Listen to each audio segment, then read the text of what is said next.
Ya, premiumnya kembali ke nol ya. Kira-kira itu ya gambarannya di mana pemerintah ini tengah merencanakan penghapusan premium dan pertalite dengan tujuan untuk mengurangi emisi karbon dan memproduksi BBM yang ramah lingkungan. Nah, seperti apa langkahnya dan apakah mungkin diterapkan dalam waktu dekat? Kita akan simak selengkapnya. Nah, ada satu fakta yang menarik, di mana Indonesia rupanya masuk ke dalam 7 negara di dunia yang masih menggunakan BBM ROM 88 atau yang kita kenal sebagai premium begitu. Nah, ketujuh negara tersebut adalah Bangladesh, Kolombia, Mesir, Mongolia, Ukraina, Uzbekistan, dan Indonesia. Kita lihat di sini dari sisi PDB per kapita memang jauh di bawah PDB negara maju begitu, PDB per kapita negara maju, dan bahkan sebetulnya di bawah juga rata-rata PDB per kapita negara-negara berkembang yang diproyeksikan mencapai 5.000. Dan kalau kita perhatikan daftar negara ini tidak ada negara-negara ASEAN ya, yang artinya di kawasan ASEAN hanya Indonesia yang masih menjual BBM RON 88. Nah, kita akan lihat di slide berikutnya. Indonesia rupanya menjual 6 varian dari produk BBM. Jadi selain BBM RON 88, Indonesia juga menjual BBM untuk RON 89, 90, 92, 95, dan juga RON 86. Sementara kalau kita bandingkan dengan negara tetangga seperti Singapura, ini menjual minimal adalah BBM RON 92. Kemudian Malaysia ini menjual dengan minimal adalah BBM RON 95 dan juga 97. Thailand RON 91 dan juga 95.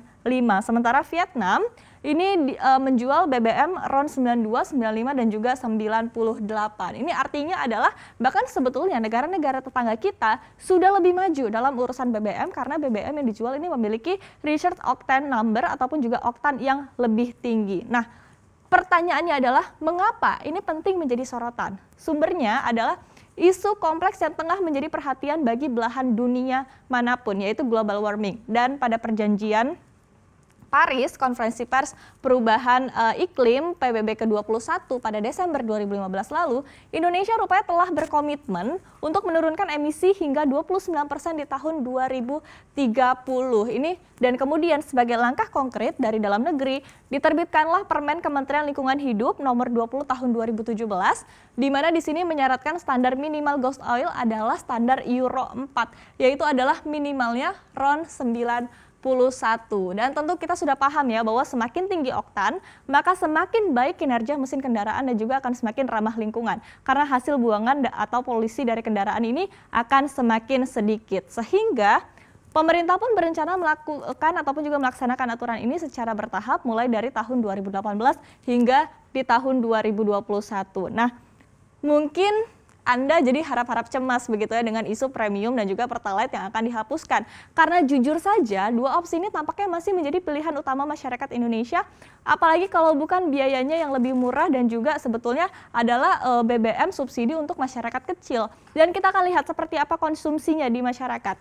Di sini premium adalah yang berwarna biru, kita lihat di tahun 2018, 2019, dan juga 2020. Kita lihat untuk tahun 2018 ini sekitar 31,3%. Kemudian di tahun 2019 naik menjadi 33% dan bahkan di tahun 2020 secara year to date artinya adalah dari awal tahun hingga 31 Mei 2020 ini adalah proporsinya adalah 30,8%. Sementara kita lihat di sini untuk pertalite yang berwarna hijau ini adalah 52,4% di tahun 2018, kemudian di tahun 2019 55,3% dan juga di tahun 2020 56,9%. Ini artinya adalah masyarakat Indonesia ini masih amat sangat bergantung dengan premium dan pertalite karena di sini kita lihat kalau kita jumlahkan maka persentase konsumsi keduanya ini masih di atas 85 hingga 88%. Dan bahkan untuk penggunaan Pertamax dan juga turbo kita lihat yang warna abu-abu dan juga warna merah begitu ya, bahkan yang merah kecil sekali jadi tidak terlihat, ini masih konstan ataupun juga mostly rata-rata di bawah 15% penggunaannya. Jadi tadi kalau kita bandingkan sebuah PR yang sangat besar tentunya untuk merubah pola konsumsi ini, apalagi urusannya adalah pengeluaran dari masyarakat. Nah, kita akan lihat di slide berikutnya. Kemudian apa aja sih langkah-langkah yang akan dilakukan oleh pemerintah melalui Pertamina agar perlahan-lahan ini bisa mengganti pola konsumsi masyarakat ke produk oktan yang lebih tinggi. Nah, di sini terlihat ada 3 tahapan yang disampaikan oleh Pertamina. Yang pertama adalah pengurangan BBM RON 88 disertai dengan edukasi dan juga kampanye untuk penggunaan BBM RON 90. Kemudian yang kedua adalah pengurangan BBM RON 88 dan juga 90 di SPBU. Dan yang ketiga, ini adalah simplifikasi produk yang dijual di SPBU ini hanya menjadi 2 produk saja, yaitu untuk RON 91 ataupun juga 92 dan juga BBM RON 95.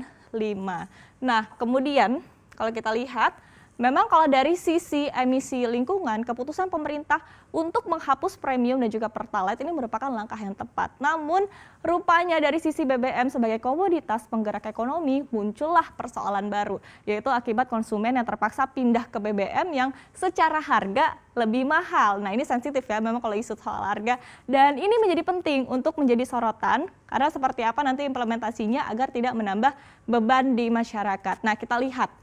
Dari tahun ke tahun, memang pemerintah selalu mengeluarkan anggaran yang tidak sedikit untuk mensubsidi BBM.